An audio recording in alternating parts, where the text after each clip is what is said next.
Bienvenidos a mi canal. Si te gusta la historia ven con un like y una suscripción. Me ayuda mucho, disfruta viéndola. El viento silbaba entre los edificios como si la ciudad misma quisiera expulsarla.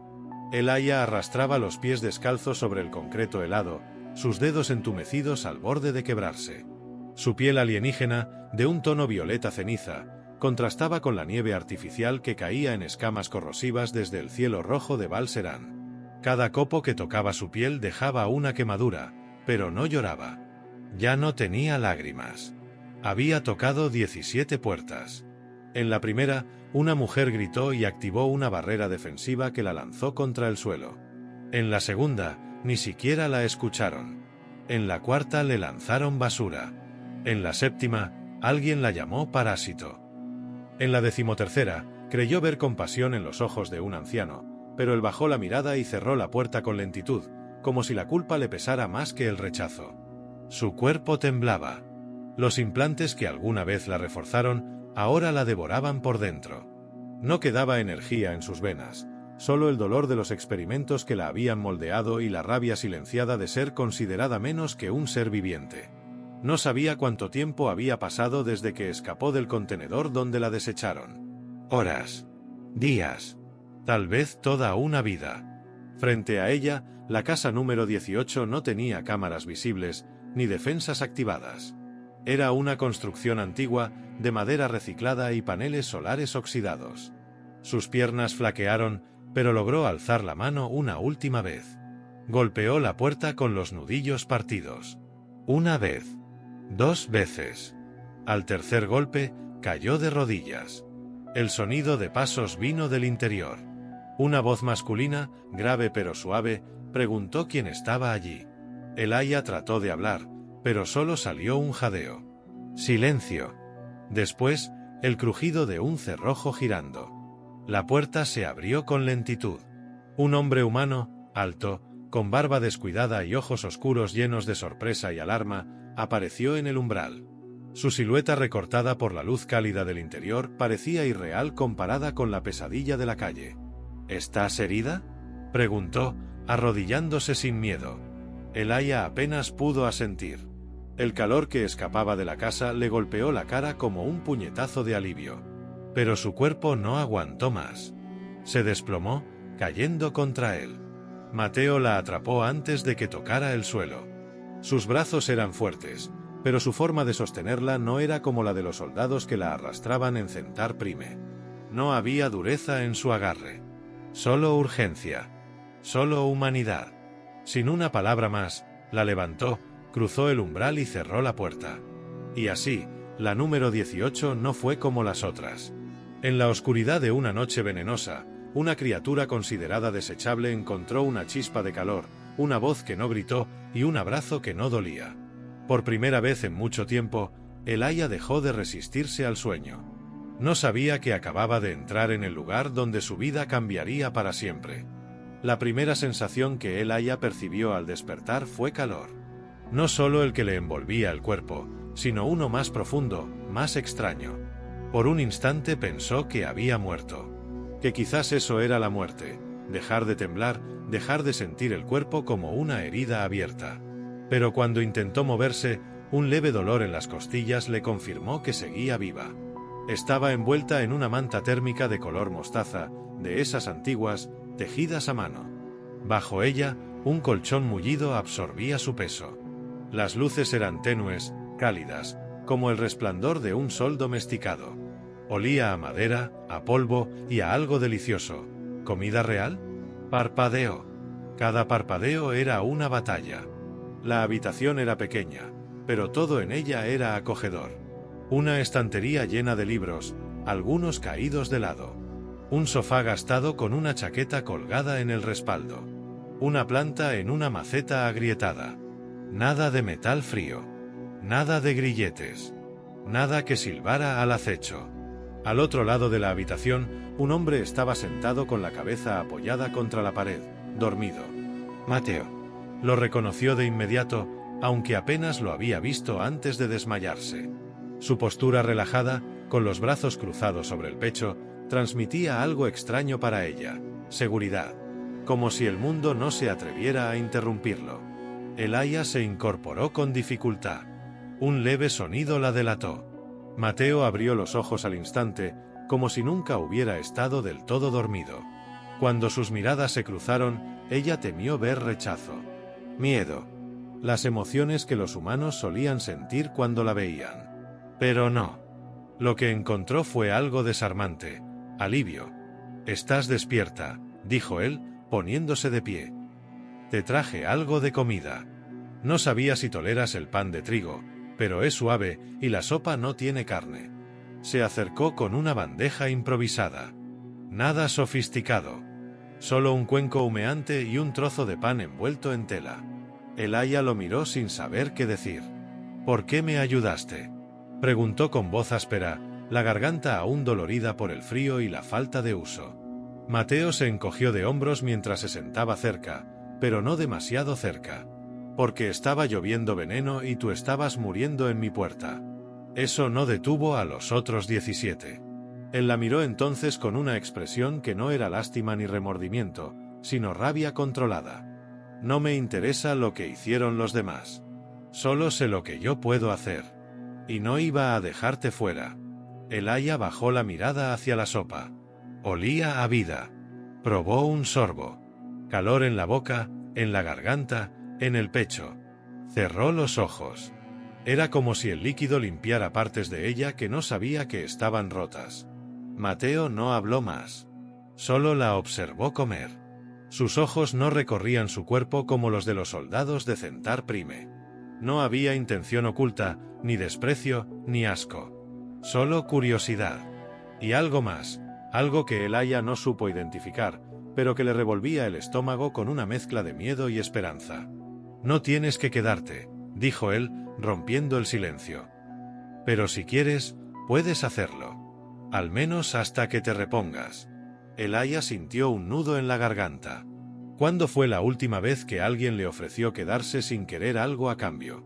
¿Cuándo fue la última vez que alguien le habló sin una orden, sin un dispositivo de control implantado en su cuello? «No entiendo esto», murmuró. «¿Qué cosa?» «La forma en que me miras. No estás asustado. No estás disgustado». Mateo sonrió, pero no era una sonrisa burlona ni condescendiente. «Tampoco tú me estás apuntando con un arma». Por un momento, el aya se permitió sonreír también. Apenas un gesto. Apenas un temblor en los labios. Pero fue el primero en mucho tiempo. «Me llamo el aya», dijo con voz baja, como si fuera un secreto. «Yo soy Mateo». Y así, en medio del silencio protector de aquella habitación olvidada por el mundo, dos nombres quedaron suspendidos entre ellos como un puente recién tendido. No eran aliados. No eran amigos. No aún. Pero ya no eran extraños. La tercera noche llegó con una lluvia más silenciosa. El aya ya podía caminar sin tambalearse, aunque sus pasos aún eran cautelosos, como si esperara que el suelo desapareciera bajo sus pies. Cada movimiento suyo llevaba la marca de alguien que había aprendido a no confiar, ni siquiera en el tiempo, ni en su propio cuerpo. Dormía poco. Comía lentamente. Pero ya no temblaba. Mateo no le hacía preguntas, aunque había muchas que flotaban en el aire. Solo hablaba cuando ella lo permitía. Cocinaba. Leía en voz baja por las tardes, junto a la ventana. A veces le contaba cosas triviales, como las reglas del viejo juego llamado ajedrez, o historias sobre una perra que tuvo cuando era niño. El aya lo escuchaba en silencio, con los ojos fijos en sus labios, no porque estuviera fascinada, sino porque eran los únicos labios que no le hablaban como si fuera un objeto. Una noche, mientras él dormía en el sofá, el aya despertó empapada en sudor. Había gritado, aunque no lo recordaba. Había soñado con los cilindros criogénicos de Centar Prime, con los gritos de otras como ella, con los látigos de energía y los experimentos sin anestesia. Soñó con la celda 7, donde vio morir a una niña híbrida por haber desobedecido una orden. Soñó con la voz fría del científico que la llamaba Prototipo 11. El aya se levantó, caminó hasta la cocina y abrió el grifo. Se echó agua en la cara. Al levantar la mirada, se vio en el espejo. Pómulos afilados, ojeras grises, ojos que parecían pertenecer a otro tiempo. No se reconocía. Mateo apareció en la puerta sin hacer ruido. Pesadillas, dijo él, más como una afirmación que como una pregunta. El aya no respondió. Sus manos se aferraban al borde del lavamanos con fuerza. ¿Te pasa seguido? Es lo único que sueño, dijo ella con voz hueca. Mateo cruzó la cocina con calma y se sentó a su lado, en el banco junto a la mesa. No la tocó. No la miró fijamente. Solo esperó. Entonces, por primera vez, el aya habló. Le habló de los años encerrada en cámaras subterráneas, del programa Gentech que modificaba sus nervios para hacerla más resistente, menos emocional. Le habló del día en que falló un experimento y cómo sus propias compañeras fueron obligadas a matarse entre ellas. Le dijo que sus huesos estaban reforzados con aleaciones que le dolían cuando llovía. Le mostró las cicatrices bajo la piel, marcas en forma de números, como si ella fuera una herramienta numerada y no un ser. Mateo la escuchó sin interrumpirla.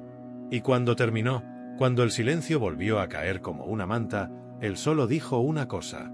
No eres eso. El aya lo miró, desconcertada. No eres lo que te hicieron. Eres lo que tú decidas ahora. Nadie le había dicho algo así. Nunca. Para todos los demás, el aya era un experimento fallido, una amenaza biológica, una vergüenza que debía ser eliminada o capturada. Para ella misma, no lo sabía. Nunca se había permitido imaginarlo. Se sentó junto a él. No lloró. Ya no sabía cómo. Pero en su pecho algo se movió. Algo que no dolía. Algo que no venía de los implantes ni del miedo. Cuando la madrugada cubrió la ciudad de un silencio espeso, el aya se acurrucó en el sofá junto a Mateo. No por necesidad. No porque tuviera frío. Sino porque su cuerpo, por primera vez, se sentía a salvo cerca de otro. Él no preguntó. Solo se quedó despierto un rato más, observando cómo su respiración se volvía tranquila. Y aunque no se tocaron, el calor que los unía era más fuerte que cualquier abrazo. El aya no lo sabía aún, pero esa noche, algo dentro de ella comenzó a reconstruirse. No era amor todavía, pero se parecía mucho. El amanecer no llegó con luz. Solo con el zumbido lejano de los drones patrullando los sectores más bajos de Val Serán. Mateo se asomó por la ventana, como cada mañana, con una taza humeante entre las manos y el ceño fruncido. No hacía falta ser experto para notar que algo no estaba bien. El tráfico aéreo estaba suspendido. No se escuchaban vendedores en las calles ni niños corriendo. Solo ese zumbido constante, intermitente. De caza. El aya estaba en la habitación, sentada con las piernas cruzadas sobre el colchón. Apretaba los puños con fuerza. Su mirada se había endurecido. Había visto ese patrón antes, muchas veces. La calma aparente antes de que estallaran los cercos. La forma en que las calles se vaciaban cuando los escuadrones especiales estaban por descender. Me encontraron, dijo sin apartar la mirada del suelo. Mateo no respondió de inmediato. Bajó la taza con cuidado y caminó hacia ella. ¿Cómo lo sabes? No lo sé. Lo siento. Es como si mi cuerpo lo recordara. Como un pulso oscuro. Si están aquí, vendrán por mí. No se detendrán en la puerta. Él la observó con detenimiento.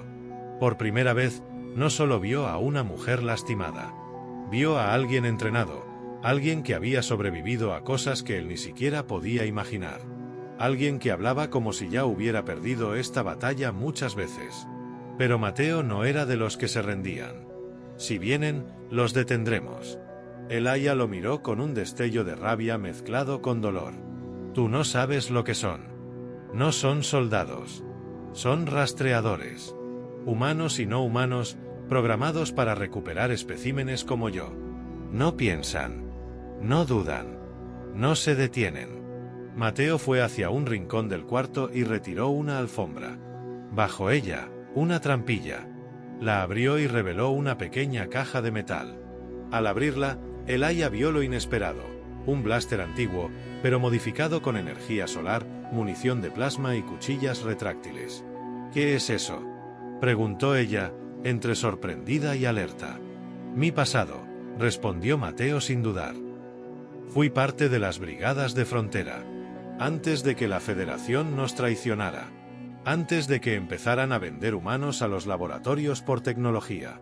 Elijah lo miró diferente. Por primera vez, lo comprendió de verdad. No era solo un hombre amable con una vieja casa. Era un sobreviviente. Como ella. El primer golpe a la puerta hizo temblar el suelo. Elijah y Mateo se miraron al mismo tiempo. No hicieron preguntas. Ella se puso de pie y agarró la manta térmica como una túnica. Caminó hacia la sala como si ya estuviera lista para morir, pero algo en sus pasos había cambiado. Ya no era una fugitiva. Era una chispa a punto de encenderse. «Unidad de control genético», gritó una voz metálica al otro lado de la puerta. «Entreguen a la fugitiva conocida como Elijah 11. No tienen derecho de asilo. El uso de fuerza letal está autorizado». Mateo se colocó frente a la puerta con el blaster en la mano. Sus ojos ya no temblaban. En su voz no había temor, solo decisión. «Aquí no hay ninguna Elijah. Y no tienen autorización para entrar sin orden oficial». Un instante de silencio. Después, una explosión. La puerta voló hacia adentro. 3 figuras entraron armadas. No llevaban rostros, solo visores y escáneres. El primero levantó su arma, pero no tuvo tiempo de disparar. Mateo apretó el gatillo. Un rayo azul atravesó el pecho del intruso, lanzándolo contra la pared. Elijah se lanzó sobre el segundo, desarmada. Sus dedos se hundieron en los puntos débiles de la armadura. Lo desbalanceó, le arrebató el bastón eléctrico y lo usó con una precisión que no parecía humana. Un destello, un crujido, y el enemigo cayó convulsionando. El tercero apuntó directo a su espalda. Pero Mateo ya estaba en movimiento. Se interpuso. Un disparo le dio en el hombro. Elijah gritó su nombre, y en un acto reflejo, algo dentro de ella se activó. Sus pupilas se dilataron. Sus músculos se tensaron. Su cuerpo entero pareció vibrar con una energía antigua y prohibida. Saltó sobre el atacante con una velocidad imposible. Lo desarmó. Lo derribó. No lo mató. Pero dejó claro que podía haberlo hecho. Cuando todo terminó, la casa era un caos. Humo. Cristales rotos. Sangre. Pero también algo más. Mateo, herido, sonreía. Elijah, temblando, se acercó a él. Apretó la herida con una toalla. El calor de su sangre empapaba sus manos. ¿Estás loco?, le gritó con furia, con miedo, con algo que no sabía cómo nombrar. Tal vez. Pero no iba a dejar que te llevaran.